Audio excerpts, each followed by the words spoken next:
All righty, I think we are live now. And hopefully, yeah, it looks like I remembered to mute that over there. Welcome, everybody, to the CNC with Dave Gatton show. Tonight, we're going to be talking about some of the laser stuff that I've had going on this past week. I can tell you, it hadn't been a good week to be a laser at old Dave's house this past week. It's been a rough week for lasers. But we're going to talk about that, and we're also going to talk about somebody, I believe it might have been you, Jim Senicola. Was it you that was asking me about the cutting aluminum? Yes, Okay. that was me. Well, we're going to go over some of that. At least I'll show you how I do it or tell you how I do it. And, I've had pretty good luck doing it. So anyway, welcome everybody. We've got already a good crowd over there. Javi, have you got the chat open? I just opened it right now. Yep, everyone's saying howdy, folks. Okay, well, I was going to let you do a quick roll call in your. Absolutely. Let me switch over to the. Come on. Well, it's John Fisher. We got Rob Snyder, Stephen Pinn, Ted Gearhead. Let's see, Dave Matthew, Benji Long, Charles Steed, Harry's Place, Rob Hampton, Steve Nealon, Mark Lindsay, Andrew Hayes here, Steve Atkins, Troy Howell, and Frankie CNC, Dave Mack, Stephen Pinn, I think I mentioned. All right. That's about it that I can see. Yeah, we got a bunch of, it seems, I don't know, maybe it's just because I'm forgetful, but it looks like there's a lot of different names that I haven't seen or that. Yeah, I'm noticing that as well. A lot of new faces there. Gearhead Ted and Harry's Place. I don't know if we've seen them over there before or not. Welcome, guys, or gals, whichever the case may be. Yeah, thank y'all for tuning in. In case you missed it, Larry Duggar had a few more in here that I just found. But okay, Go ahead. I'm sorry. Well, I see we've got Mr. Murray joining us here. Yeah, snuck in again. How you doing, Mike? Good. How are you? Doing well. Yeah, I hadn't even really introduced the panel. Of course, everybody knows Javi. You need to go check out his latest video and see how he just about burned his property to the ground. Yes. That was everyone loves a good fire. Yeah. There's probably a few pyromaniacs in the bunch here, so yeah, that's what you want to go watch then. But we got Javi, we got Miter Mike from Miter Mike's Workshop joining us here, and also coming back for some more punishment this week is Jim Senicola. Right now in Pennsylvania, but normally from Michigan, right, Jim?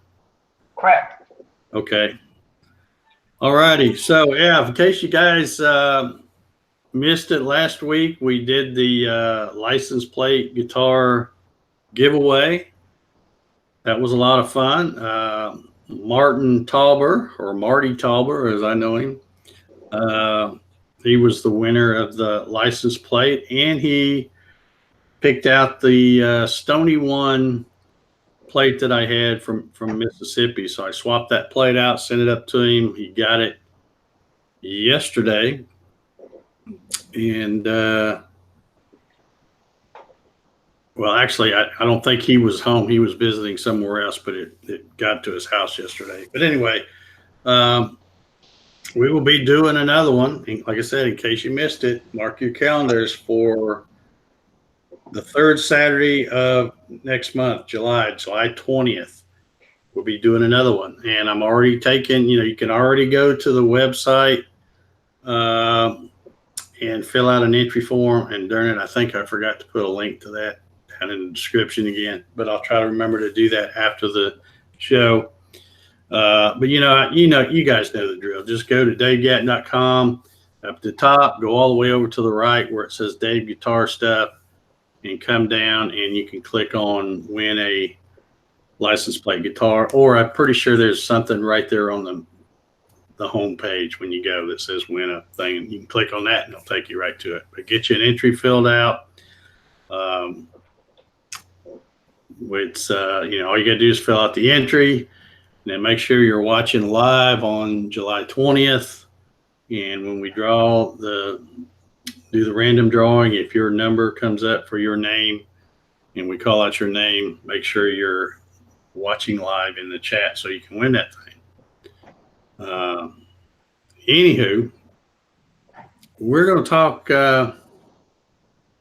start off the conversation tonight about some of these lasers. Unless you, some of you may not follow me on social media.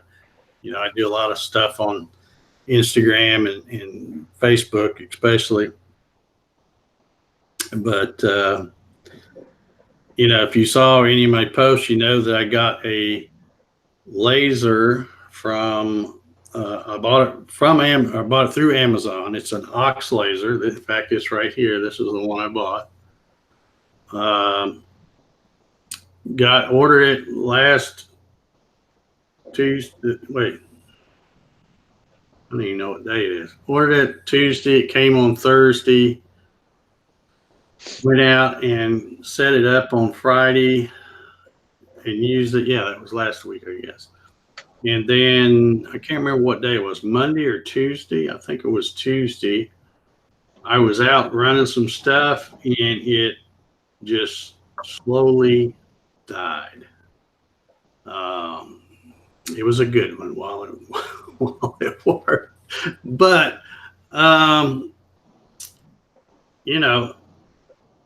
so that's what I want to talk about, because I know a lot of people, when I did that video, a lot of people get excited and they go out and buy one. Oh, Dave's got a new laser, let me go get one. So everybody gets on the bandwagon and buys these things, and then they probably panicked when I said that it died. But I have since got another one. This one came in the mail today.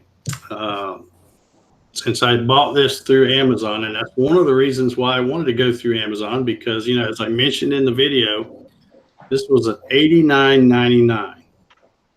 And I'm figuring for $90, I'll go through Amazon, and if it works, it works. And if it's a flop, well, at least I've gone through Amazon and there may be some recourse.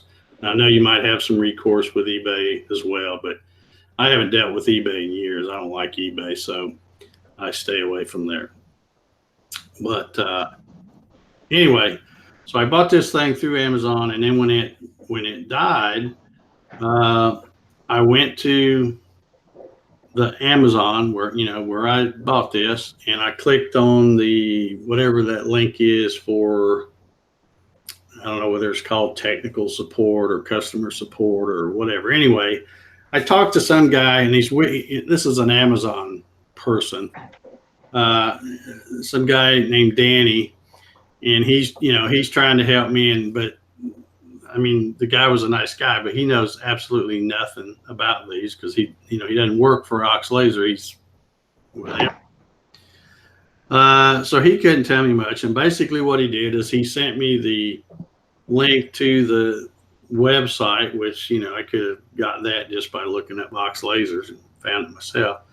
But anyway, so I thought, well, before I do anything at all, let me give them an opportunity to try to tell me, is it dead completely? Because when I say it died, it never really stopped completely. What happened was I was doing a fretboard, and as I do fretboards, it does a line and keeps moving down the fretboard. Well, it just got where every line was lighter than the one before it, and then it got to the point where the beam was still coming on. You could still see the beam. It really wasn't bright enough that you even needed the glasses, but it wouldn't even mark the wood. So the LEDs that are on the front of this thing up here by the switch, they were still working. The beam would come on, you could still see it.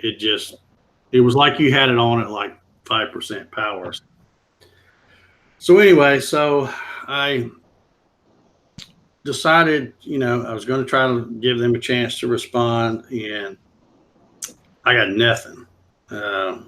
So then I went and I thought, well, let me go to Amazon and go to that place where customers ask questions, because I saw that the Ox Laser Superstore, which I assume is the people selling these, were replying to some questions.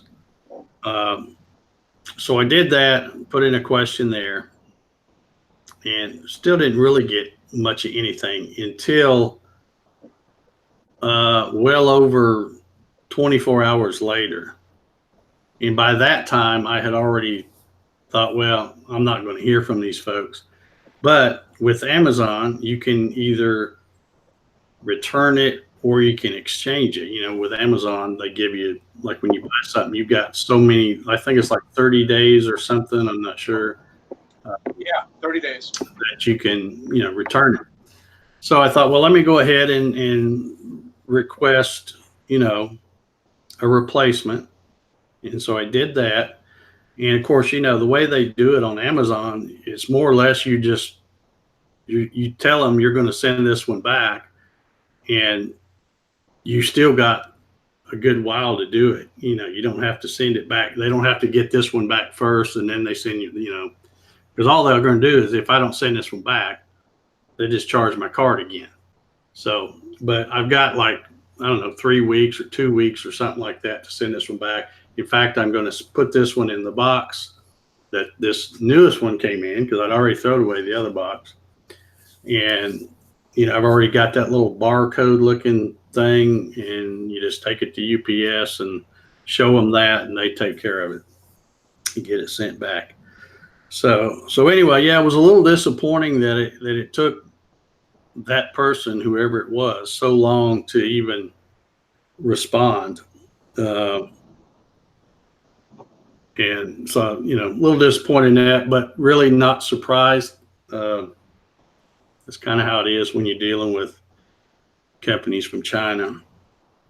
And some of that is the time difference, because, there's 12 hours difference between here and Beijing, China, or Shanghai, or whatever it is, I think, whatever, something like that, one of those two places. But at any rate, like I said, when I sent the email to them at like 8 o'clock my time at night, I'm thinking, well, that's 8 o'clock in the morning. So I should, by the time I get up in the next morning, I should be hearing something from them. And of course, I didn't hear anything all day. So that was kind of disappointing to not, for them to not have any better customer support than that. But like I said, as I mentioned in the video, when I did the video, it's, you get what you pay for. So it was $90.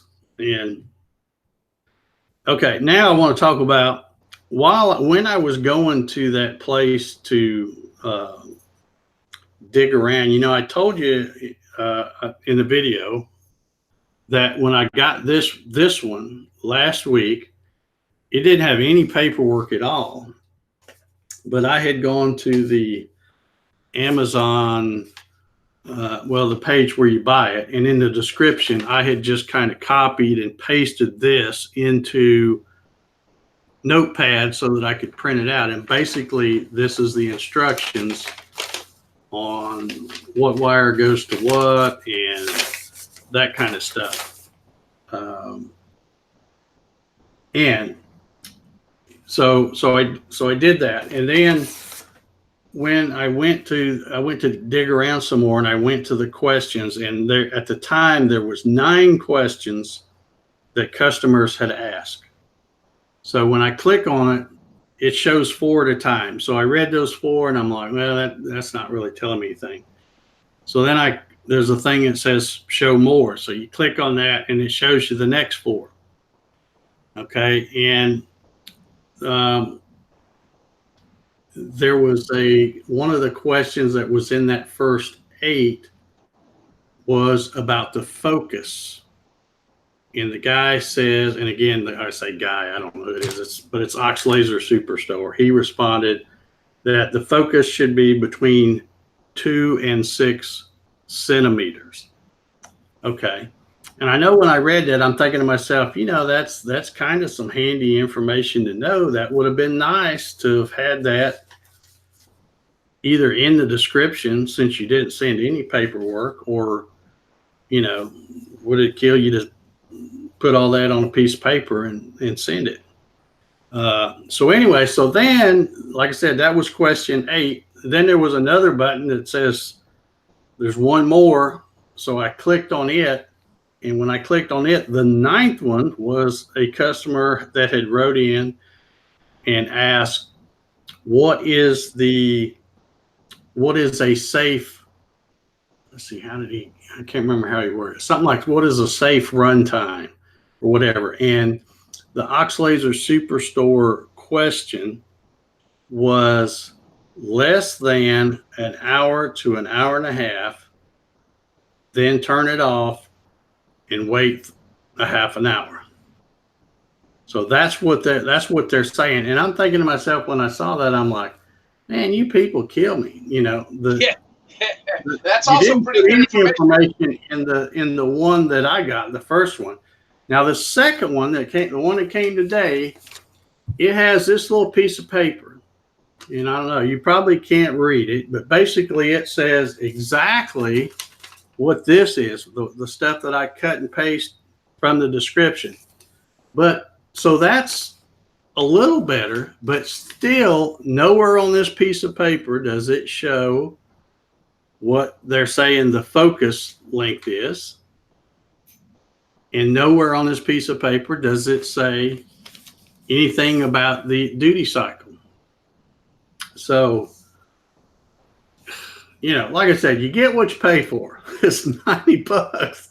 So, but I'm thinking those two little tidbits of information would have been really handy for me to have known the other day, because I wouldn't have pushed this thing that hard. And I will say that this thing performed pretty much flawless up until it said, hey, I'm tired, I'm going to quit. Because I was running something, and then I'd turn right around, I'd run something else, I'd turn right around, load up, because I had all my programs ready and I was just loading them in and running them. So I'm pretty sure that's what did this one in, is I wasn't giving it enough rest time, I guess.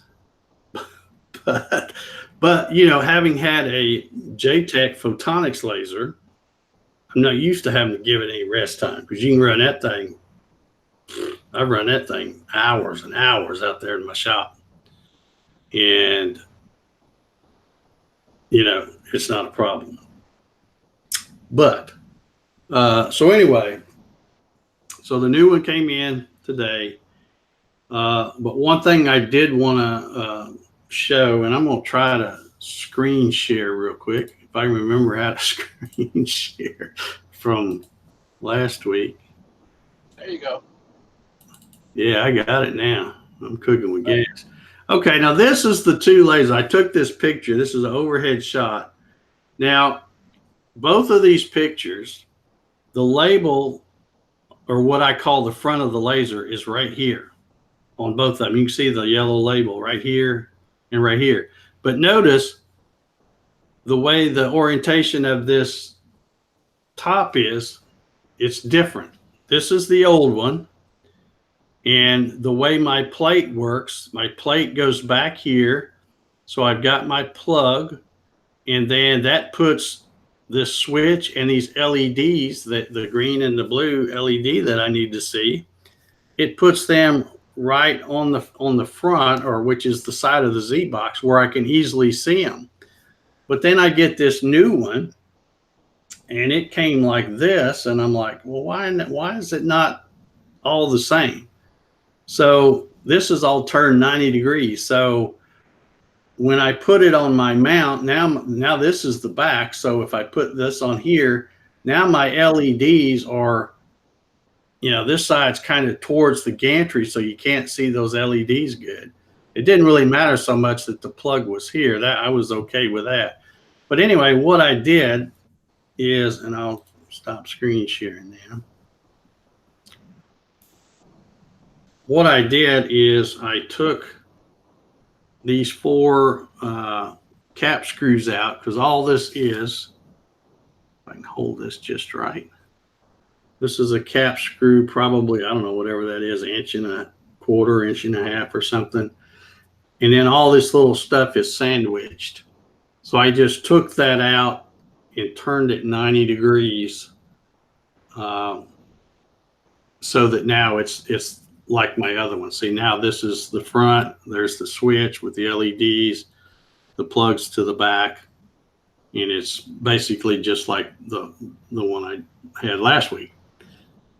But one thing I want to tell you is if you get one of these and it's not, you know, oriented the way you want it, and you want to take it and switch it around, be very careful, because, and I'm going to see if I can hold this up here where you can see it, but right here, that is just a little plastic tubing spacer. Right here is just a little plastic tubing spacer. So when you take these off and start pulling out those screws, all these things start falling out. You know, don't ask me how I know that, but they do. Fortunately, I was holding it over the table of my CNC, so everything fell right there. And even right down here at the bottom, what goes, I don't know if you can see it. If I tilt it just right, you can see there's a gap. But what's under there is there's a little bitty tiny O-ring. And that little O-ring, once I got it apart, I saw that that's what it does. It serves 2 purposes. One, it puts just a little bit of a gap so that you're not going to pinch these wires right here. You know, because if there wasn't a gap there, you'd pinch them on this aluminum heat sink. And the other thing they do is it makes it, the O-ring fits so snug on that cap screw that if you put all those spacers and everything on there and then shove that O-ring in, it kind of helps hold everything together. So that's another thing it does. But more importantly, it puts that gap in there so that you don't pinch those wires, which allowed me to be able to turn that 90 degrees. And fortunately, these 4 holes are all the same spacing, so even when you turn it 90, everything will still line up.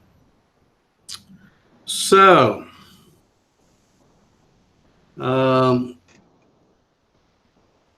so I just want to point that out in case anybody gets one of these and go, oh man, they got the stuff where it's all backwards from, because you never know.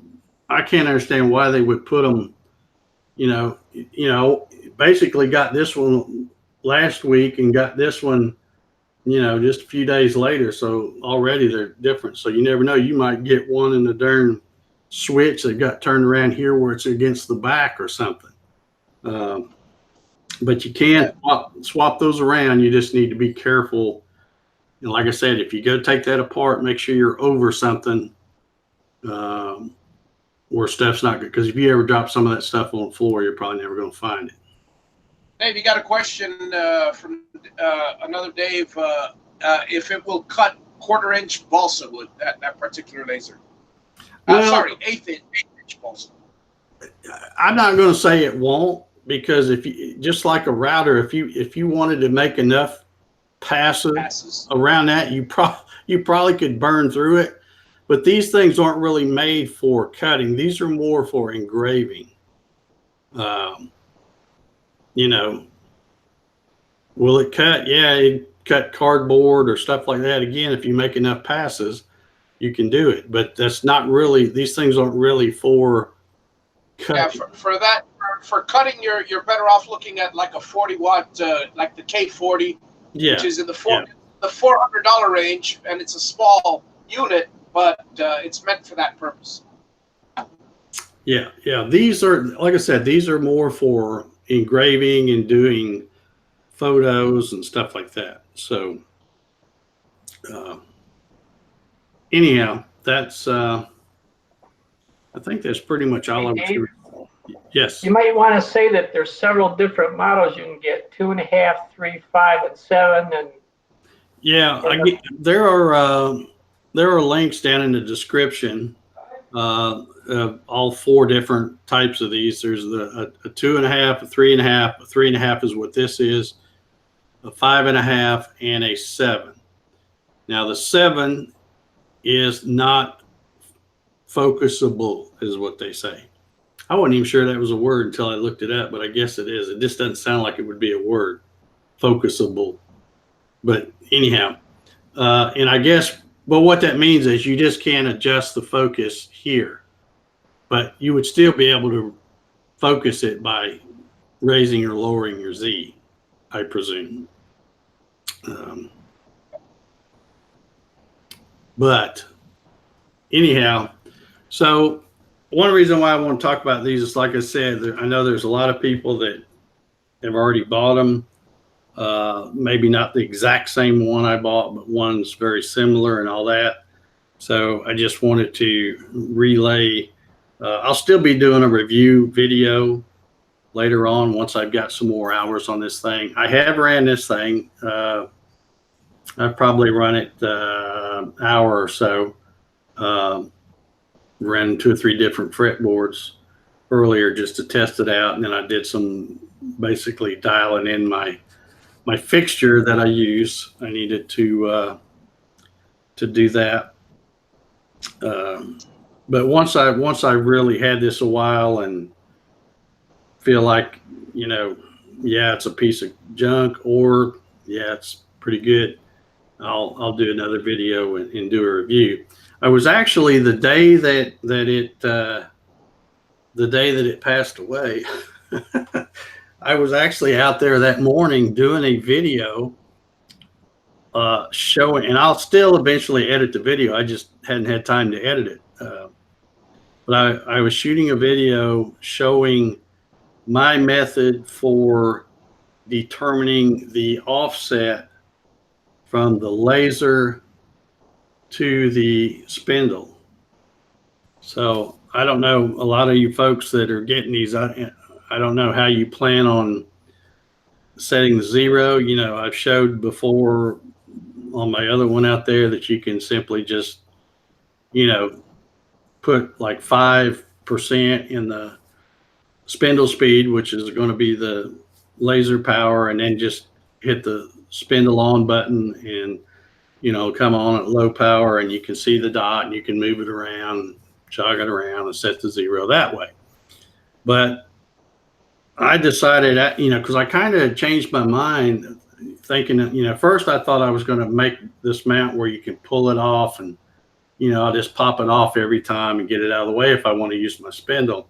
And then I thought, I think I'm just going to leave it on there because it's too, I didn't want to have to, and, because I couldn't do the wires. They weren't really a plug other than this plug. And this one's kind of hard to get out because I should have put a notch right here in this plate. Dave, I got a question for you, because I have on one of my machines, I have a laser just as a pointer. And what happens with me is it's mounted next to the router, and there's an offset and everything. But what happens with me is if I run anything, and even with dust collection, after a few minutes or hours on the machine, the dust in the enclosure will basically collect on the lens of the laser, and I find that when I go to turn the laser on, sometimes the light is dim or completely off, and I actually have to clean all the dust off the laser. Is that Ox laser? Does it have? Do you think there will be an issue with dust from the laser dust from the router getting, blocking the laser or getting in the electronics? I'm going to say, I don't know this when I don't know if I want to use the word it'll be an issue, but dust will get on it because I can tell you when from my shop, I have that Garage Works with that JTEC laser on there, and that's all I use is just the laser. But just from the dust from my bandsaw floating around, the table saw, there's stuff that floats and gets on there. And what I do is I take my shop vac and take the hose and to put it on the other thing so that it blows. Right. And I use that to blow it off.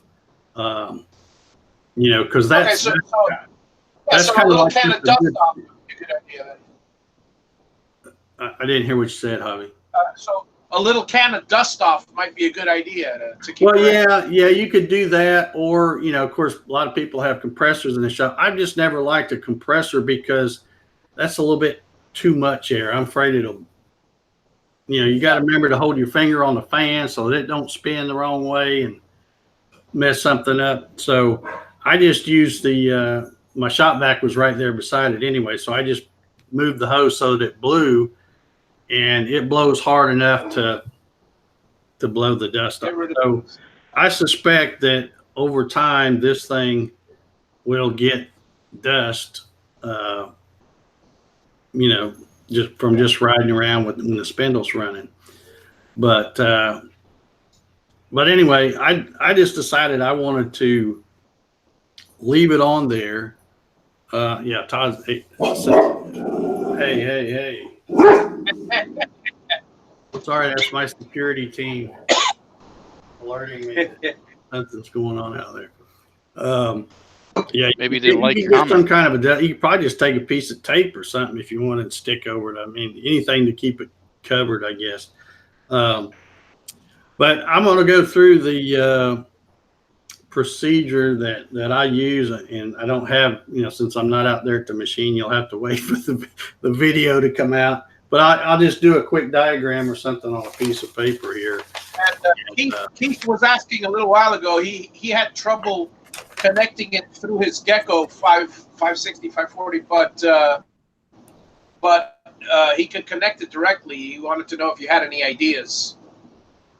All right. As far as connecting the aux.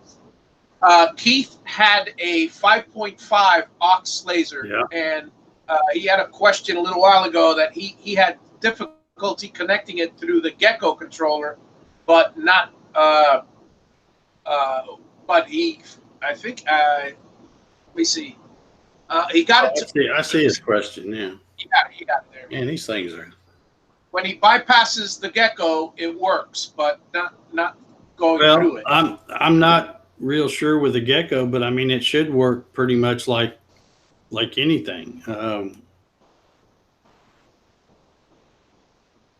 Double check the wiring, I guess. Yeah, I mean, because I'm assuming does the Gecko have like all the other pins and stuff, right? Outputs and inputs right there on it. You may have to contact Peter Posuelo. I believe he has a Gecko, doesn't he? Well, yeah, but he's been getting into that Masso stuff so much lately, so I don't know if he's still set up with this Gecko or not. He might still be able to answer the question though, but.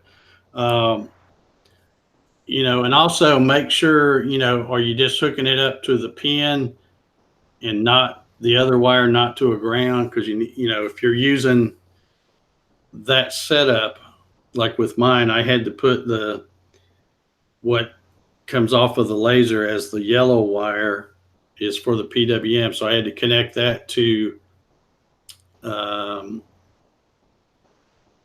the pin 17, which is what I used, and then the white wire was the ground. I just had to set that to a common ground. So it's not getting 5 volts out of the Gecko for the yellow wire. I don't know. I'd have to know more about your setup and all that. Are you running like Mach 3 or that? Because that's what's going to just.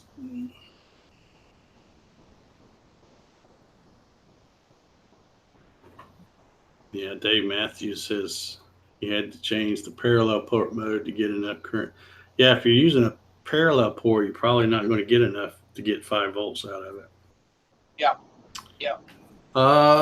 Okay. Anyway, I'm gonna try to sketch out right quick here.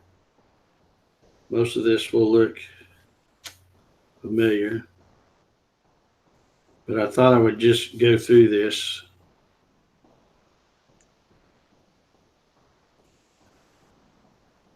Real quick. Because somebody else may get something out of this. I don't know. Yeah, Keith is running Mach 3 with a UC 100.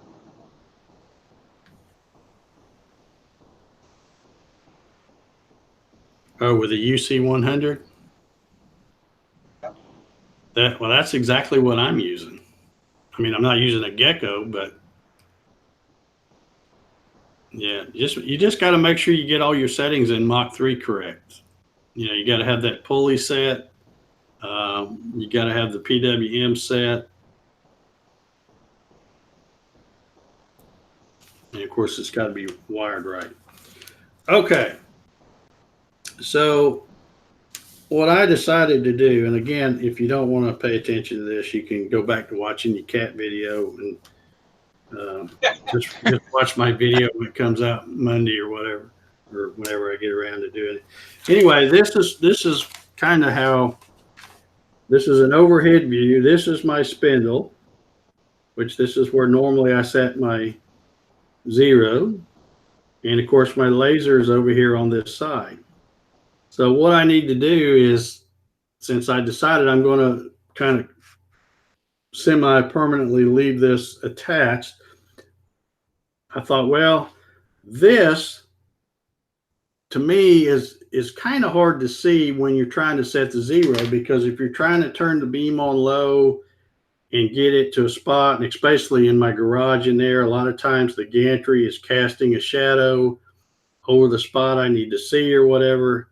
So I thought, well, if I could just know exactly what this offset is, then I can just start plugging that into my VCAR programs whenever I'm using my laser, and I can see this a whole lot easier, especially if I have a V bit to set my X and Y 0 than I can trying to get back here and see that beam. And, you know, because I was telling Jim earlier, when I set my 0 on my GarageWorks out there, it's really kind of hard. You almost have to get, you know, lean up and get right over where you're looking straight down to see if you're at it. Because if you're looking at an angle, it looks like you're there and you're not. You're off a little bit. So I came up with a method, and I'll explain what it is. And if y'all want to use it, fine. If not, fine. But what I did is I had a 1/8 bit. You know, it doesn't matter whether it's up spiral or down spiral, doesn't really make any difference. But I had that in my spindle, and of course my laser's mounted over here. So what I did is I turned on my laser manually by using the, you know, just telling it what the S is. You know, I think I used like 30 or something like that. And well, first I should say I took a scrap piece of plywood, or, you know, it can be anything. I had a scrap piece of plywood, and set it, you know, put it on your table and then clamp it because you're going to be using your spindle. So I clamped that down. Then I turned on my laser and set my jog speed at 20 inches a minute, because I know that's about what I use to make it put a good line down. And I took the laser and I just went over this way. I jogged it over this way. And then I set, you know, just hit go to 0, and it comes, of course, this is going back. So this comes back over here. And then I jogged it and came this way a little ways. Okay. Then I hit it back to 0. Then I turned my laser off and turned that little 1/8 bit on, and manually brought my bit down until it was just, you know, a 1/16 deep, or doesn't even have to be that deep, into that piece of plywood. And then I did, you know, then I jogged it this way and this way. So basically when I got done, I had where these lines had crossed paths. And then I took my calipers And now whenever I measure the little groove where the 1/8 bit is, if I measure from the edge to the laser line, I have to add in another, I have to add in another 16th, because that's the center point of where that groove is. So I would add that in, and I just wrote those, I measured it both ways and wrote those two numbers down. And then I went to the VCarve Pro, and I just wrote a quick program where all I did was put in a 1/8 circle right at 0, 0. And then I put the offset numbers that I had measured with my calipers. I put those into that, when you're setting up your material, it says use offset. So I put those numbers in. The X number is a positive number because the, oh, wait a minute, am I saying it backwards? I might be saying it backwards. No, I think the X is a positive number. The Y ended up being a negative number because it's farther behind where the spindle is. So anyway, so I put those in, and that gives me a good ballpark starting point. So then I create a program. Like I said, I do that little 1/8 inch circle at 0, 0, and then I can program it just to tell the laser to cut that circle. So what I do is I go back to Mach 3. I load that program in to Mach 3. And again, I've got my 0 set. So as soon as I hit cycle start, the laser comes on, and it moves to where this 0, 0 is supposed to be, and it'll draw a 1/8 inch circle. Okay, then it goes back to 0. Well, 0 for that is back here, but the 0 here is right here. So now, if I've got them lined up correctly, I should be able to turn on my spindle and just jog it straight down, not even moving the X and the Y, but just jog it straight down. And when I come down and hit that hole where the circle that laser drew, it should wipe out that circle. If it doesn't, you know exactly which way to do it. So in other words, if the laser draws a circle, and then I come in with my router, and it's like that, you can see real quick which way you need to go. Okay, well, the laser drew the circle too far this way because there's still some circles showing, so I need to change that number. So within just really 2 tries, really, the first set is when you're getting the ballpark numbers, and the second set is, you can pretty much nail it on the first try after that. You can get that dialed in, and then, like I said, I took a Sharpie and wrote those numbers for the offset right on my kiosk so that I know what they are. So now, if I want to use that offset, instead of trying to zero the laser out by looking at the beam, all I got to do is put that offset in my laser program and set my 0 with my spindle like I always do. So did anybody got any questions about that? I know it's kind of hard sometimes explaining stuff, but like I said, I shot video the other day. I just haven't had time to edit. Well, I got it. It seems pretty simple. I mean, if you're used to working with offsets. Well, yeah, because basically all you're trying to do is determine what the distance is from here to here and from here to here. You know, that's all you're trying to do. And once you do it, as long as you mount your laser so that it's right there in the same spot every time, you only have to do that one time. Yeah. Skyrim is asking if you need a license to run Mach 3, pros and cons. What is it, Dave? Under 500 lines is free? Yeah, you don't need a license to demo it, but that's all it is a demo version if you don't buy the license. That's, what is it, 250 or 300, something like that now? Well, I don't know. I think it's still, there was 175 the last time. That's right. That's right. I mean, I've had it so long, it was 150 back when I bought it, but that was years ago.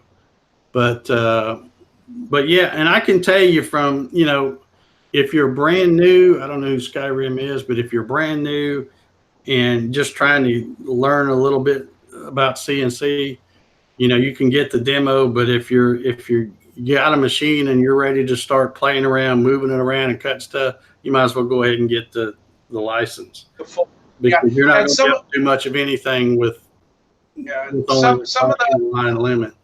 Some of the pros and cons is you can get something like Linux CNC for free, but it's a much higher learning curve, and you don't have the support that you do with Mach 3. I mean, pretty much 90% of this community is on Mach 3, and you're going to have any simple question answered, and it's pretty simple to use. The biggest thing for me is, I've always said I don't want my shop computer on the internet or anything like that, but I do like to have a computer good enough that I can have Mach 3 and VCarve Pro on the same computer.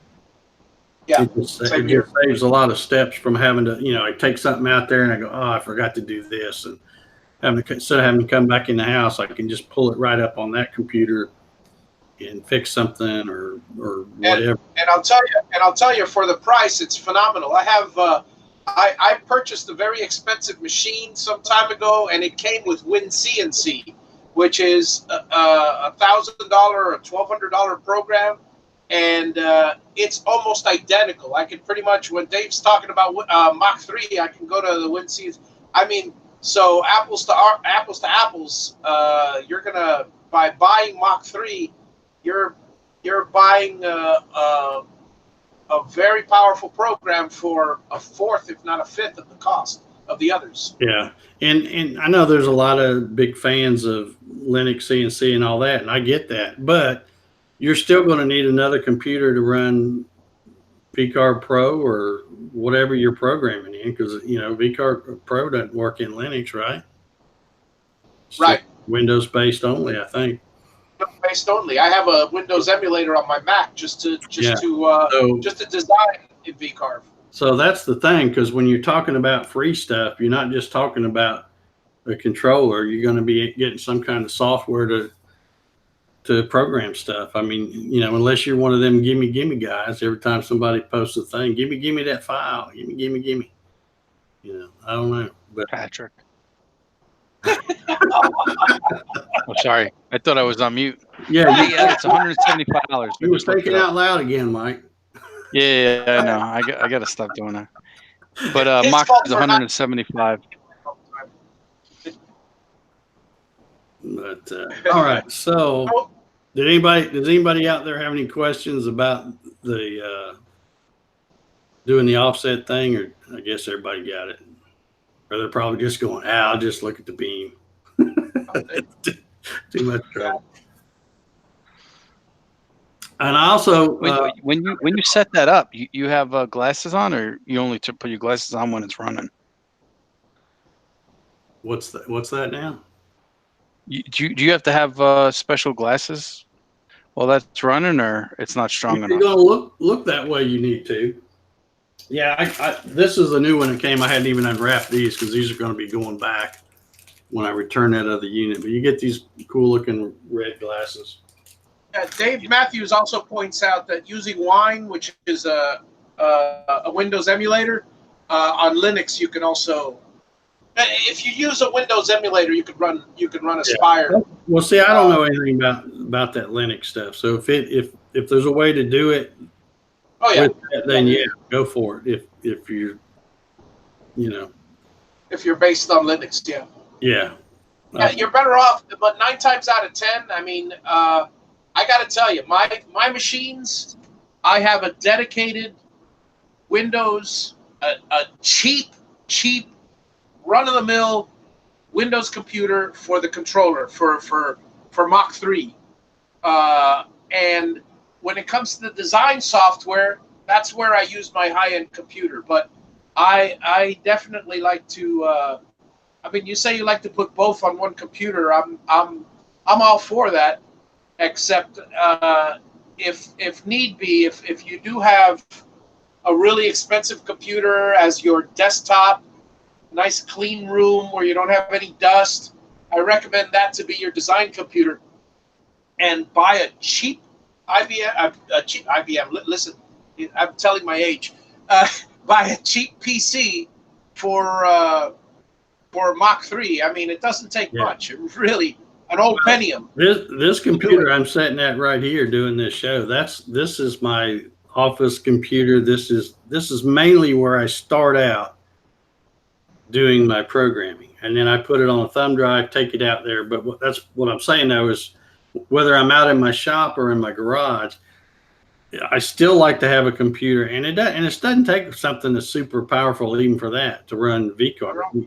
It just takes one that's pretty decent to run it fast. I mean, you can run it with XP. It just won't run very fast when you go do the simulation. Particularly if you're doing 3D stuff. But yeah, you're right. You're right. It doesn't take much.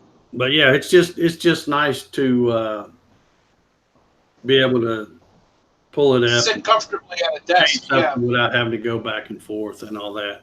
But I saw Frankie. Where'd it go? Frankie, where'd that question go? I saw. Oh, there it is. It says, "Can it be mounted to the head of a shark?" I'm assuming you're talking about this, and this is how it comes, folks. I've showed this. You got a bunch of M3 tapped holes back here. It did not come with this little pretty mount. Old Dave had to make that. So, yeah, and I don't know, depending on what kind of machine you've got, if you've got a, I don't know, an X-Carve or Shapeoko or something, maybe they make a mount that works with this. I don't know, but you know, I'm not into buying anything I can make, so that's how hot does the exterior get? I mean, can you basically make a few holes and use tie wraps? In an emergency case. You talking about to mount it? Yeah, to mount it. Oh yeah, I guess you could jury rig something where you had it stuck on. I mean, they're not that heavy. You could probably take some double-sided tape and pop it on there if you wanted to. But Gotcha. I just figured, you know, this whole casing thing here is aluminum heat sink anyway. So I figured, why not make another plate of aluminum? Yeah, keep it cool. Absolutely. And it's just, just a nicer looking mount than some Mickey Mouse thing. But yeah, all right. So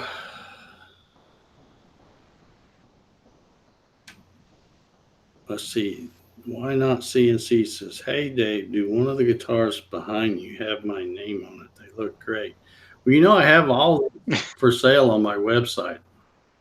All you got to do, like I said, when you go to enter the drawing, you go to on the far right at the top of the home page, it says Dave's Guitar Stuff. And if you hover over that, it has a drop down menu where you can go and it'll say guitars for sale. And I've got all this stuff listed. Anybody that wants anything. I need to get rid of some of these because I'm wanting to build some more, but I've been kind of because I got so many. I've still, did that giveaway last week, and I've still got 16 guitars in this office. So need to get rid of some. I've slashed prices, so go check them out. I was gonna say, let's see, we're already about 9 o'clock here.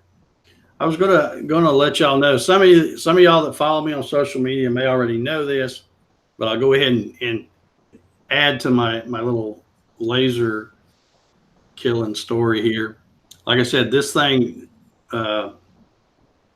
quit on me, and I thought, well, no biggie. I got another laser. I'll just go around to the shop and cut it on my, or engrave it on my garage back there with my JTech laser, my little 2.8.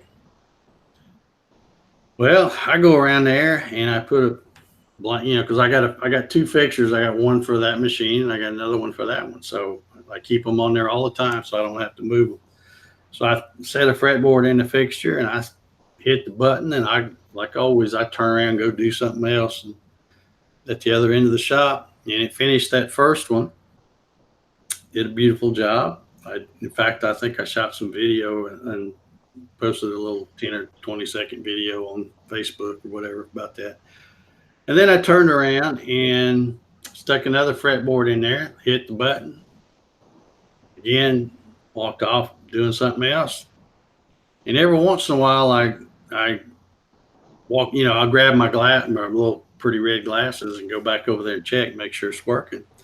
And I walk over there and the machine's moving back and forth, and it ain't putting a mark on that thing. I mean, it did the first 2 fret markers, and then it stopped marking. And I'm like, what in the? So, I'm peeking over my glasses and I'm like, well, I can tell that it's not as bright as it should be. So apparently something's going on with that. So in the same day, I killed 2 of them. Now, I'm joking about killing the JTEC because it had lots of hours on it. I've used that a lot. I've done all this engraving stuff you see on these guitars back here, all the fretboards, all kinds of stuff. So it was just one of those things. But it was just kind of ironic to me that this one, dies really fast, and then I go around there to finish up my job with that laser, and it died too. But there's a happy ending to the story here. Unlike with the Ox lasers, I came in here, like I said, I came in here and I sent an email to the link that guy at Amazon gave me to this, supposed to get some customer support. I sent that at about 8 o'clock, and I got done and I got thinking, I thought, well, you know what? While I'm sitting here, I might as well email Jay at JTech Photonics to see if he's got any ideas about this thing. Because basically it was doing the same thing. It didn't die completely. It was still showing a beam, but it was like all of a sudden it was down at 5% or whatever. It wouldn't even mark on the wood. So I emailed Jay and I said, hey, look, I've had this thing since February 2016, and here's what it's doing. It's, it didn't quit, no smoke or nothing. It just suddenly stopped engraving and stuff. And that was at, I don't know, probably almost 9 o'clock that night. I get up the next morning and I've got an email from Jay. The timestamp on his email was 5:22 a.m. So even before I got out of bed, he was already up and answering that email. And he simply said, well, sounds like the diode's gone bad. Let me know what you want, and I can get you another one out in the morning. Now, that's the difference between a $90 laser and buying from a company here in the U.S. like JTech. I probably paid back when I bought mine. I think I want to say the laser, he does it different now. He includes the little fan and stuff now. But back when I bought mine, I want to say I paid $334 for the laser and the board and stuff, and then the fan was an extra add-on thing, but I don't know, it's like 20 or 25 bucks or something. So somewhere around $350.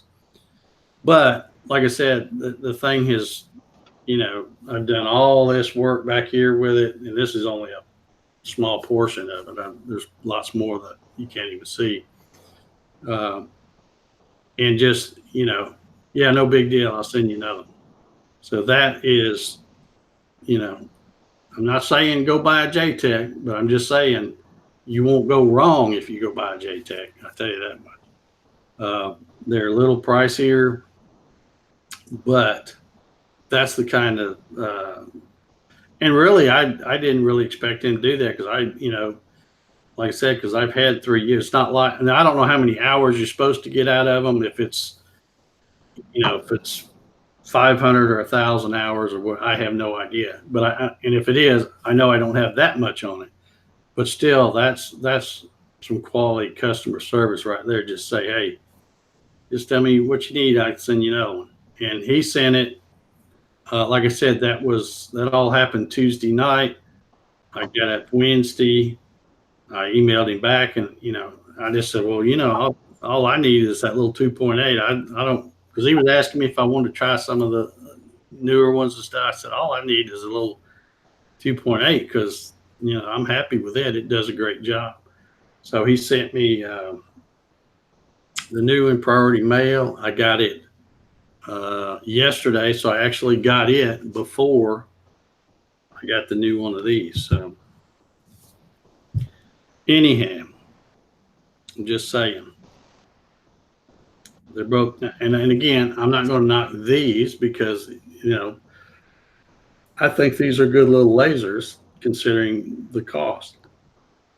It would just be nice if they would let you know up front when they put this little dinky piece of paper in there that I didn't even get the first time, what the focus length is, I mean, I figured it out, but a lot of people don't know, I knew about what it needed to be, just trial and error.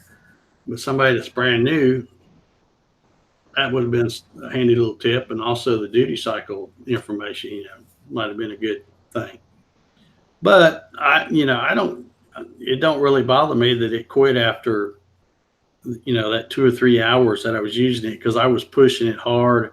And if it's going to fail, I wanted it to fail quick, so that I can still get a replacement. I would have been mad if I'd have had it for 31 days and it quit, and then I had to buy another one, which I probably wouldn't have.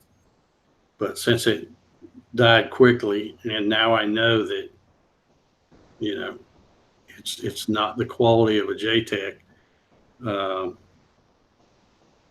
Somebody says 8,000 hours is what mine's in there. You talking about a JTech or a Oxley? All these lasers, no matter what kind they are, they all have a certain amount of beam lifetime. I don't know what they call it, but they're all going to have a certain amount of things. Some may last longer, some may last less. It's just like when you buy a car battery. You buy a 48-month car battery. It may last you 30 months. It may last you. I've had 4-year car batteries last me 7 years. But anyhow, all right. If we're going to talk about aluminum, we better get on it here. Jim was wanting to know my settings and stuff, and I'm not going to go into a lot of detail. I just tell you how I do it and why I do it the way I do. When I'm cutting aluminum, for one thing, like when I was making this part, I was only going to make one of them. I'm not running a production run of them, so I'm not in any hurry. So I set I can't remember exactly. I think my depth of cut was like 10,000ths of an inch. And you might be going, dang, that's going to take forever. Well, it's going to, if I set the depth of cut to be 0.26, because this is 1/4 inch, and I want to make sure it got passed, I don't care that it takes, it doesn't matter to me whether it takes 30 minutes or it takes 15 minutes. I don't care. I'm only making one of them, and I want the part to be good when I get done. I don't want to break a bit. I don't want to, I don't want to have to go buy a new bit or a special just to cut aluminum. I was using an old raggedy bit out of my junk drawer. And so I set the depth of cut at 10,000ths. The feed rate was, I think, 50 inches a minute, 45 or 50. I think it was 50. And everything had a ramp on it. So in other words, it's not coming right down.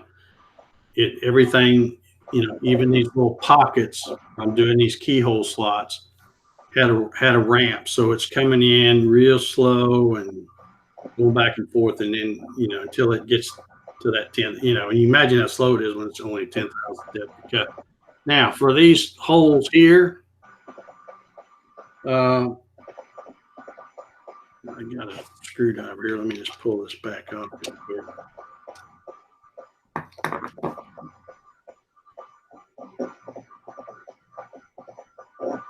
Okay, somebody says, what was the focal length for the ox? According to the stuff I found on, and you got to dig for it, but according to what I found on the Amazon thing where that guy's answering questions, he says it's between 2 and 6 centimeters. You want to know centimeters? 2 centimeters is 0.787 in inches, and it is 4 centimeters is 1.57 inches, so a little over 1.5 inches. 6 centimeters is 2.36, so a little over 2.25 inches. I've got this real high-tech piece of equipment I use to adjust my focus. It's called a wooden block that I have just lines, and I just set it down. I set it down on the table, and I get down and I eyeball it as I'm lowering it. Have it sitting close enough next to it. That's how I do it. It's not an exact science. It's not like it's not like you're cutting 3/4 inch thick steel and you have to get the focal length just perfect. You're engraving on wood, so. Okay, I got this out here now. Okay, so when I'm doing this, Jim, I think if I remember right, I ran it where this was the top. But all these holes right here, all I did was use that 1/8 inch spiral bit, and I came down real slow. Again, I'm using the drill thing, but I tell it to come down like 10 or 20 thousandths, and it only went like 40 thousandths total deep. So all I'm doing is actually marking the location for these holes, and then I came back, and in that little pocket, I used a punch, a little center punch, so that when I drill it out, the drill don't walk. And then, of course, after I got the holes drilled, I flipped it over, and I didn't do that countersink with a V bit or anything. I did that at the drill press because I have a countersink bit. It's just quicker that way. I mean, you could do it with a CNC, but why change tools and all that? All I want to do is get it cut, run it out there and drill that real quick, put countersink in, do that. I can do it way quicker than I can trying to do it all on the CNC. So that's it. About 45, 50 inches a minute for the speed. Oh, and my spindle, I ran, and again, this has been a while since I cut this, but I think I had the RPMs about 16 to 18. I want to say 18,000 RPM. So, of course, if you're using a router that doesn't have a variable speed, that don't matter. It's going to run wide. That's pretty fast for cutting aluminum. Yeah, but when you're cutting, think of it this way. When you're cutting this aluminum, when you're going 10 thousandths past, you're just trying to peel it away. Yeah. You want to keep them chips out of there. So, yeah, I think I was running it. And this, again, Javi, too, this is without any coolant, any air assist, nothing. Yeah, I was going to say, what's your feed rate? Because, I mean, I find that if I don't cut fast enough feed rate, and the speed slower, the heat will build up real quick. The friction. Yeah, well, that's why I take a super light pass. Like I said, I could have gone, only went 10,000. So I probably could have gone 4 or 5 times that, but then I would have had to change the speed too. And like I said, I wasn't going to sit there and experiment with speeds and speeds. My goal was to get a part that I could Yeah. use after the first time. So I didn't care. Like I said, 20 minutes or 30 minutes doesn't make that much difference to me. Right. Set it up to run super slow, hit the button, let it run, do its thing, and I'm done. The only thing I did do too, Jim, and something you want to think about is I didn't want to put any kind of tabs on this because then you got to clean stuff up. I wanted a nice, this has got a really pretty edge. Yep. Yep. All the way around it. So what I did is I cut, let's see, it's running like this. Or maybe it was like this. I don't remember. Anyway. The holes, then you screwed it in?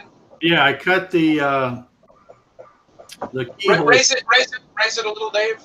We couldn't see. Yeah, I cut the keyhole slots, and then I came back, and before it did, or actually I let it do part of the profile cut, and when it got about halfway done, I just paused it, raised it up, moved it back out of the way, and then took some screws because I had this piece of aluminum screwed to a piece of plywood anyway, and then had that clamped to the table of my machine. So I just come back with a couple of wood screws just to hold this down, and then that way when the profile cut, it would go all the way around it, and it wouldn't go flying off. So, Yep. another thing I did too, which you don't really have to do, but I did it just because I like I said, I wanted to get this part. And for one thing, I didn't have that big a piece of aluminum, so I thought I want to run it. I want it to come out good. I want it to be perfect, and I don't have time to play around and rerun stuff. So another thing I did is on my profile cut, instead of doing a profile cut in eCar Pro, I did an offset 140 thousandths. And then I did a pocket with that 1/8 inch bit. That way the bit is never, the side of the bit is never touching material on both sides, because it's so in other words, it's going to go around this way and then it's going to stop and go around the other way. Right. Again, that's not necessary. That was just one of the things I do because I want the part come out right the first time. I don't have time to dick around and try to figure out feeds and speeds. I'm going to set it and it's going to run and I'm going to get it to come out right. So that's what I did. So I don't know if that makes sense, but like I said, if you do a pocket, as it gets farther down, it's never touching but the one side you want it to touch all the time. Whereas if you're cutting something thick, like say you're cutting 3/4 inch plywood and you're doing a profile cut with 1/4 inch bit or something, that bit is cleaning up both sides. It's cleaning up decline cut and convention. It's kind of doing it both at the same time. But if you do a pocket just wide enough, a little wider than the bit, then it's only touching on that one side you want it to. Yeah. So if you happen to hit a rough spot or whatever, and you get chatter, now it hits the other side. If you give it room to do, you won't ever have to worry about that. And like I said, this thing came out perfect. I know guys that run a mill that probably can't get it that good. So, hey, Jim, I'm hearing like what sounds like a coffee maker in my headphones. I didn't know if that was you or Jim, the background. No, I don't have any coffee maker here. maybe it's Smider Mike. No, he's muted. Oh, is he? Okay. All right, let's see. No, Keith Painter. I did not use any coolant, no air assist, no nothing. Just an old raggedy 1/8 inch up spiral bit. Yep. I had, my spoil board is MDF, so I didn't want to put anything that's going to get get it damp or wet and messy. Dave Clemens, yes, I got this. This is the new one, Dave. Well, let me correct that. He's asking me, did Ox Laser replace their laser as well? I bought it through Amazon, and with Amazon, like I said, I like buying through Amazon because if you do have an issue with something, as long as it's within the return time, you can either return it and get your money back, or you can, ask for a return and they will send you another one. And like I said, I got this one today. I haven't even sent the other one back yet. I got to carry it to the UPS store and let them, they do it all. Amazon sends you that little, it's not a barcode, but it's some kind of little scan code of some kind. Yeah, And you just, it's kind of neat because Amazon, every now and then, they send you one of two things when you do a return, which I find very convenient. If you have to send a box back, a big box, they will send you the whole return label and you just stamp it on there. But every now and then the instructions say just bring the piece to UPS with their barcode, and you hand them both the thing. If it fits in an envelope, just so anybody out there returning knows, if it fits in one of those padded envelopes, UPS will take care of everything. If it needs a box, you got to bring your own box. But if they give you a paper that only has a barcode and UPS will handle the packaging and everything, all you got to do is bring the piece. You don't even have to box it.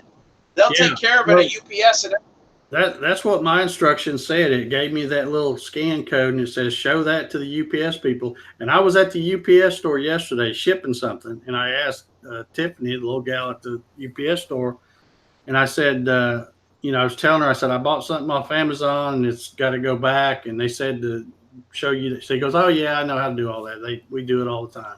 Yep. So you don't just take it and hand it to her like this.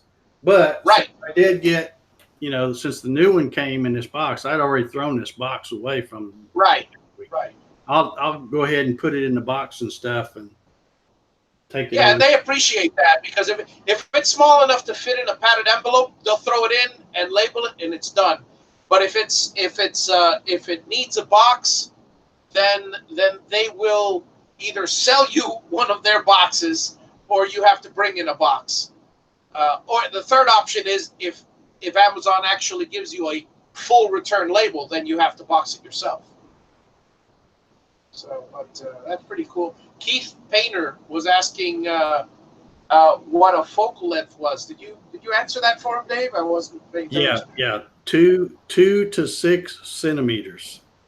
Oh, okay. Yeah, I understood the question of what is a focal length, which for anyone that doesn't know, it's the distance from your workpiece to the leading edge of the lens of the laser, if you want to be extremely precise. So if they say, for instance, that the focal length of the laser is 2.653 or whatever centimeters exactly, then that's precisely what you gotta put. But it's there's a lot of play there, like Dave was saying earlier. Yeah. All right. Well, I guess we've, Jim, did I get all your questions answered as far as cutting aluminum or? Yeah, thanks, Dave. Okay. Like I said, just, you could probably be more aggressive than what I was on that. But like I said, my goal was to get a part. I only had so much aluminum to do it. And I'm like, I don't have time to play. I just hit the button, do it real slow. And it still didn't take that long to make that part. The cutting time on it, even doing only 10 thousandths a pass, that's 26 passes. It's not that big a part. So it still took probably about 20 minutes to do that whole part. So not that big a deal. Todd says V-Carve has a setting, do separate last pass, where you can set that offset to the last pass. Yeah, but that's usually, to clean up your your cut, not to. Yeah. If you're talking, I think what he's talking about. I use that all the time when I'm doing wood and stuff.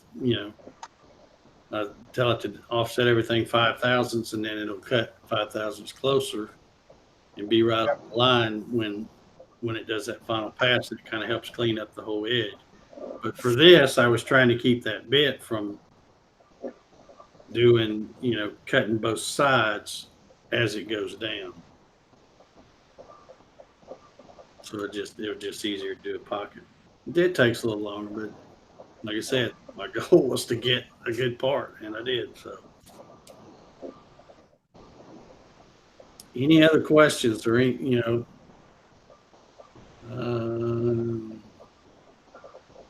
Larry Doug is asking about a digital probe. I have never used one.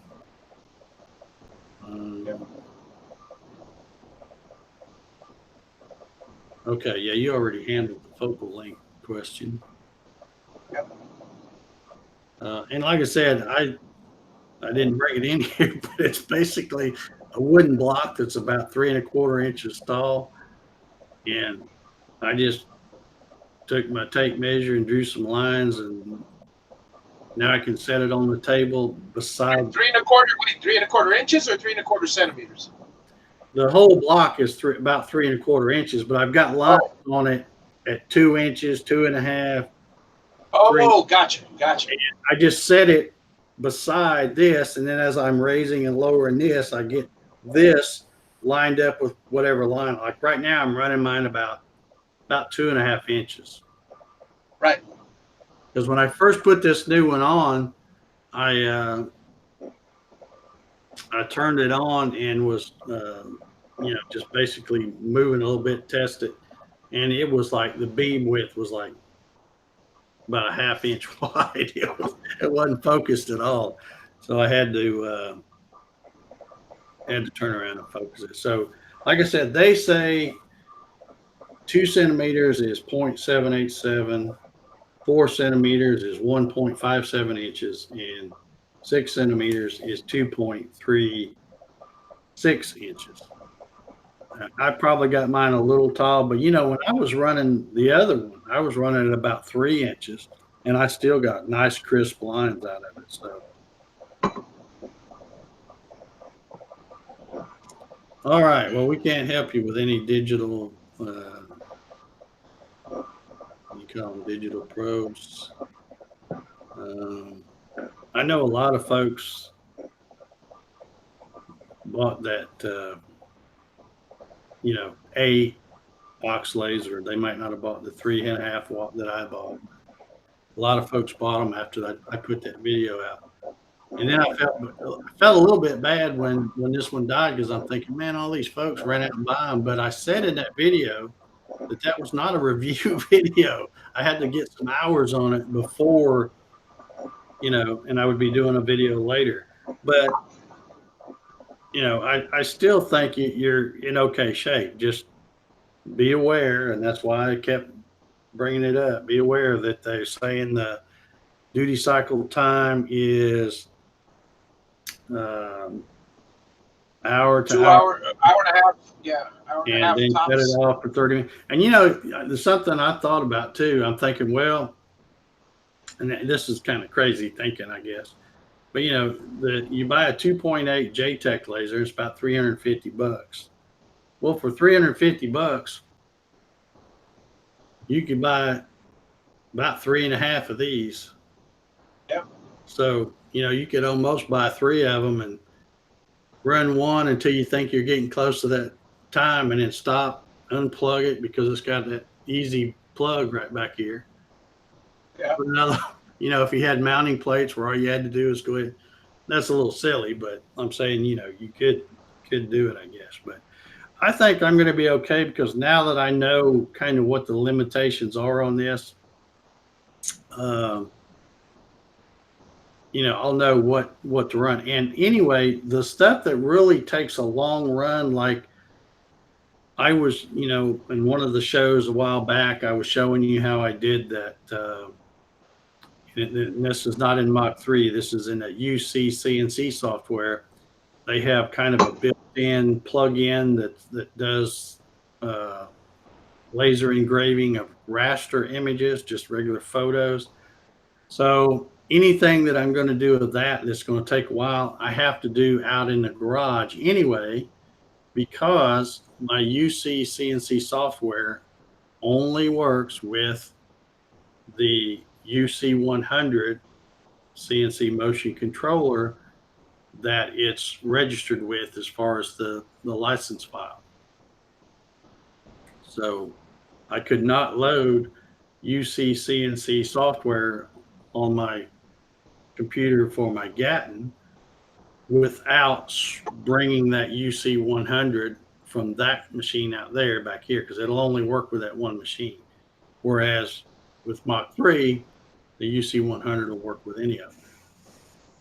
So, and that's going to be the where I do all my long run stuff anyway. Like I said, I was just really putting it through its paces. Plus, I think I lost track of time and didn't realize how long I was running it or whatever. And then all of a sudden it quit. And then when I found out the duty cycle, I'm like, oh yeah, I was probably way over that, because I'd probably been running it about 3 hours. Not nonstop, but where it would stop and then I'd load in another program and go. So yeah, I was working it pretty hard. But so, it's kind of like, for $90, it's still a pretty good little laser as long as you understand it. Another thing I want to bring up too is it also says on this note here, let me find my glasses. It says, please add a fan when engraving or cutting in case smoke damage its lens. That's kind of sounds like broken Chinglish there, but so there's talking about adding a fan, not for cooling. I don't mention anything about cooling, but to keep the smoke away. To keep the soot off the lens. Yeah, which even when mine quit working out there, out there in the garage, y'all have seen me when I do a show from the garage out there. That fan I've got back there on the wall, it goes across, and I got a floor fan, so I had plenty of air blowing on this thing. It just I just ran it too long without giving it a break, I guess. I've been seeing a bunch of questions on digital probes. If anybody's interested, it's still somewhere back in my list, but I did 1 or 2 programs on the Learn CNC with Hobby show about a year back or so. One of them was on building a digital probe, and there's a program, it's sort of a macro for CNC that you can you can purchase, and through Mach 3, it's a simple program that uses the digital probe to map out a 3-dimensional image.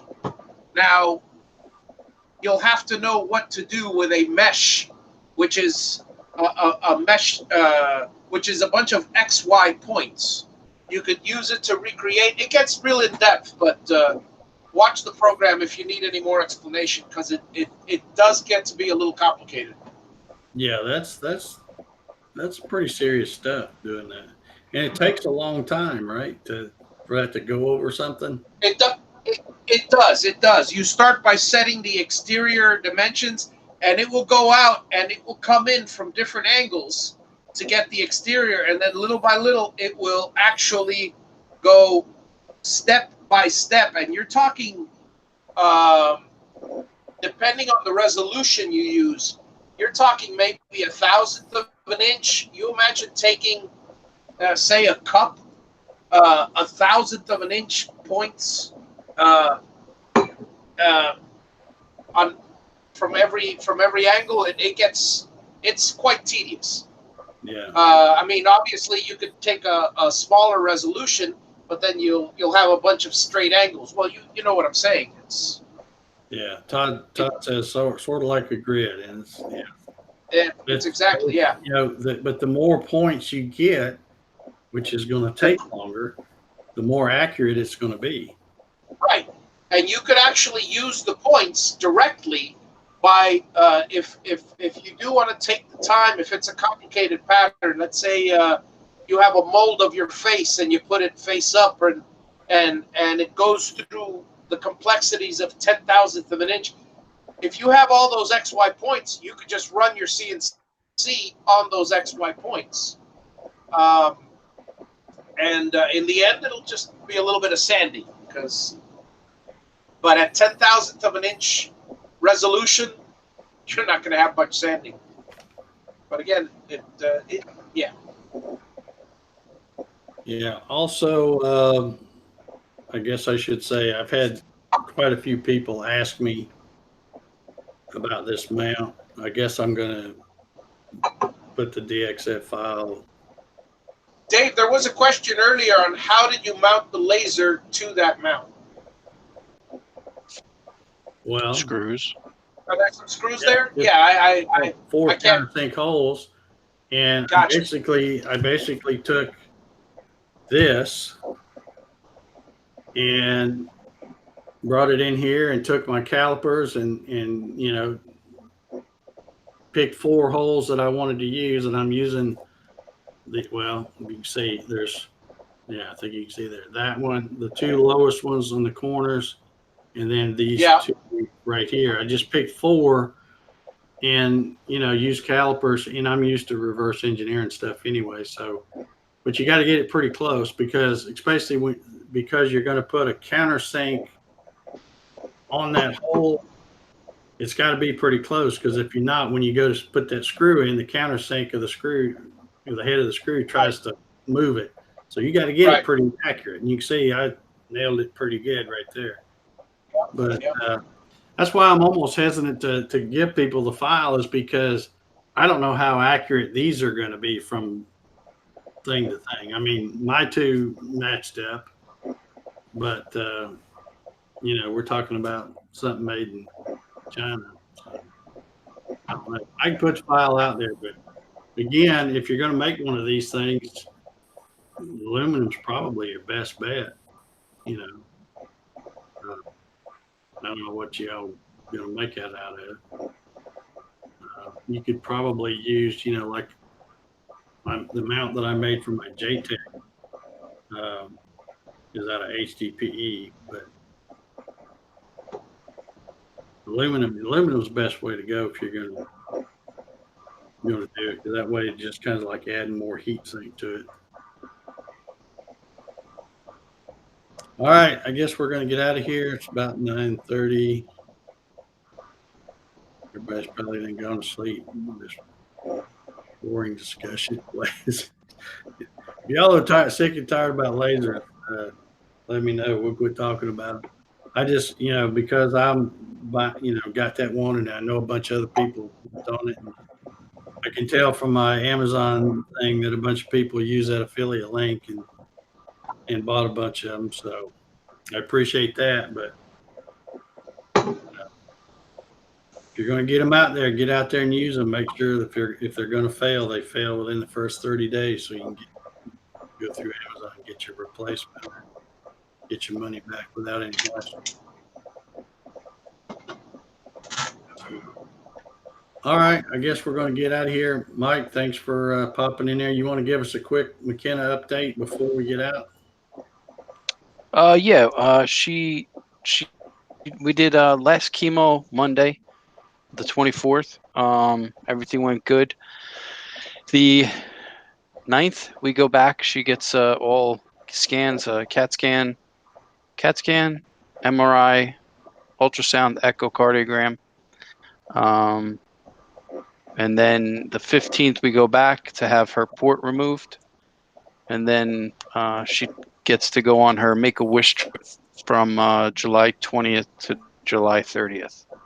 Oh, nice. So it's going to be a little crazy month, July, but it's well worth it. Okay. Now, Mike, let me ask you, do y'all still have the GoFundMe thing? Is that still going? Yes, yeah, it's still active. Okay. I have it up there. I I haven't need really. to, One of these days, I'm gonna get around to making a video. I just, back and forth, and it's, she majority of the time she has good days, but every time I'm ready to do a video, it's kind of a bad lull in the day. yeah, So she gets tired quick. She wants to just lay around, watch TV. sure. Well, I can do But that. yeah, but majority of the time, her weight's back up. She's probably more than she was when this first started, which is great. Yeah. And she grew taller a couple of inches. So Okay. we're still bald together. So, Awesome. Okay. Well, but yeah, so thank you. you still got the GoFundMe link still going. I'll come back and throw that in the description of the video. And anybody wants to help out, because I know how that stuff is. I mean, it's got to be a real pain in the butt with all the medical bills and stuff. So anybody It creeps up sometimes. yeah. So if anybody wants to help out with it, donate to that GoFundMe. It's probably, I'm sure you still got it on Facebook too, right? The link. Yeah, it was. I still had it up there. Okay. But, I'll go back and put that GoFundMe link in this video or description of this video, and see if we can get anybody who wants to help out with that. All right. Also, thank you, Mr. Jim Sinicola. Thank you. Hope we got your questions answered, and good luck with your laser. I know he just got an ox laser as well, and we'll be getting that set up when he gets back home. And Hobby's on his try not to burn nothing down, Hobby, while you're Yeah, that was a fun video. I'm too far away, Javi. I can't help you. yeah. My cousin, my cousin actually has one of those, those videos that you put on your TV for of a fireplace. Yeah. And he said this 4th of July he's going to play that YouTube video that I just put out on Hobby's Woodshop. And since it's crackling with all the bamboo sticks, all that crackling, he's for the 4th of July. He's gonna enjoy that instead. I thought it was funny in your video because you're looking at that pile and you're going, I don't know, I think I'm going to have to knock this down a little bit. And then you walk a few steps and you go, well, I don't know, it's probably not too big. Yeah, it was big. You don't know the half of it. If you were here, well, that was a couple months ago when I did that. It just came out, but it was, oh man, it was. I'll tell you, for the first 4 or 5 minutes of that fire, I was scared because even though the canopy is 80 feet high and about 80 to 90 feet away from that clearing, with the wind blowing at an angle and stuff. Well, the following month when I came back, there was a huge branch where all the leaves were dry. I mean, brown. And no fire touched it, but the heat just poured up. And I'm well aware, because I was an altar boy, I know that you can light something this far away from a candle just from the heat. Yeah. And last thing I want is the whole property to go up in flames. The space station called and said, hey, Houston, what's that going on in Florida? Yeah. All right. Well, anyway, be safe around the old homestead there, buddy. All right. Well, we're going to get out of here. Thanks, everybody, for tuning in tonight. I hope we may help some folks get some questions answered or whatever. As always, if you got something you want, you got a project you want to show off, feel free to send me photos. I think somebody sent me some photos after the one we did last week, but I just haven't shown them because I thought I'd wait until I got a few of them to do. Anytime you got a project you're proud of, want to show off, and tell us about it, send me pictures and we'll give you a shout out. And other than that, we're going to get out of here. Everybody have a great weekend. We will be back, where are we at? 29th. We'll be back on July 6th. Everybody have a great 4th of July holiday. Be safe. Watch the firecrackers. All that kind of stuff. And also, don't forget, you've got 3 weeks from tonight to go enter for our next license plate guitar giveaway. So be sure and check that out. So I guess we're signing out. Good night, everybody. Have a great evening, all. Like